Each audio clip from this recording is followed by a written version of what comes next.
Hello everyone, this is Kavita. Today we are going to discuss about type of bones in detail. Bones అనేవి కొన్ని రకాలుగా విభజించారనమాట. అది కూడాను వాటి షేప్ని బట్టి ఫంక్షనింగ్ని బట్టి ఇవి కేటగరైజ్ అయ్యాయి. సో అవేంటో మనం ఇప్పుడు తెలుసుకుందాం. Long bones, short bones, flat bones, irregular bones, అలాగే సెసమాయిడ్ బోన్స్. ఇప్పుడు మనం లాంగ్ బోన్స్ గురించి తెలుసుకుందాము. వాటి ఫంక్షనింగ్ కూడా తెలుసుకుందాము. ఇవి చాలా లాంగ్గా ఉంటాయి, అలాగే వైడ్గా కూడా ఉంటాయి. వీటికి మెయిన్ ప్రయారిటీ అనేది ఉంది ఈ లాంగ్ బోన్స్కి. అవేంటంటారా, ఫీమర్ అలాగే హ్యూమరస్. ఈ బోన్స్ ఇవి క్రూషియల్ రోల్ని ప్లే చేస్తాయి ఒక హ్యూమన్కి. ఈ లాంగ్ బోన్స్ ఫంక్షన్ వచ్చేసి మూమెంట్ అలాగే సపోర్ట్.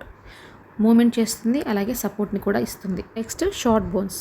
ఇవి రఫ్గా ఉంటాయి, అలాగే క్యూబ్ షేప్లో కూడా ఉంటాయి.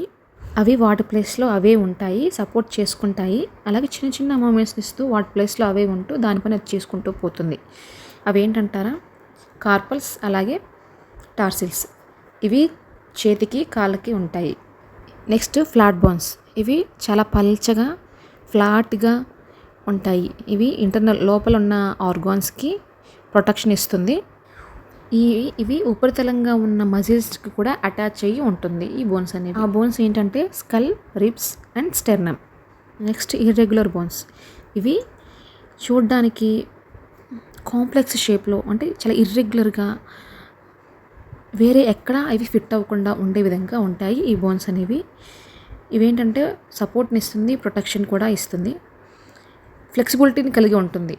దీని మూమెంట్ అనేది చాలా ఫ్లెక్సిబుల్గా, ఎలా అంటే అలా బెండ్ అయితే అంతే బెండింగ్గా మూమెంట్ని చాలా ఈజీగా ఇస్తుంది.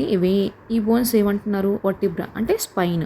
Next sesamoid bones. ఇది చాలా చిన్నగా, రౌండ్గా, ఫ్లాట్గా ఉంటాయి. ఇవి కూడాను, అది కూడా టెండాన్స్లో ఉంటాయి, ఎస్పెషల్లీ మోకాల దగ్గర ఉంటాయి. దీని పని ఫ్రిక్షన్ని తగ్గిస్తుంది, మూమెంట్ని మంచిగా ఇస్తుంది, అక్కడ నొప్పి లేకుండా చేస్తుంది ఈ సెసమాయిడ్ బోన్స్ అనేవి. ఇవి ఎక్కడ ఉంటాయంటే ఈ మోకాల దగ్గర ఉంటాయి. వాటిని పెటల్లా అంటారు. ఈ స్కెల్టన్ గురించి, ఈ బోన్స్ గురించి కొంచెం కన్ఫ్యూజ్డ్గానే ఉంటుంది. అర్థం చేసుకొని స్లోగా, నిదానంగా వింటే, తెలుసుకుంటే ఈజీగా అర్థమవుతాయి. పిక్చరైజ్ చేసుకుంటూ చదువుకుంటూ పోతే ఈజీగా అర్థమవుతుంది. సో మీకోసం ఇక్కడ నేను పిక్చర్స్ కూడా యాడ్ చేస్తున్నాను. మళ్ళీ ఒకసారి వెళ్ళి వినండి. అర్థం కాకపోతే ఇలాంటి మంచి నాలెడ్జబుల్ ఎడ్యుకేషనల్ వీడియోస్ కోసం ప్లీజ్ సబ్స్క్రైబ్ చేసి సపోర్ట్ చేయండి. Thank you.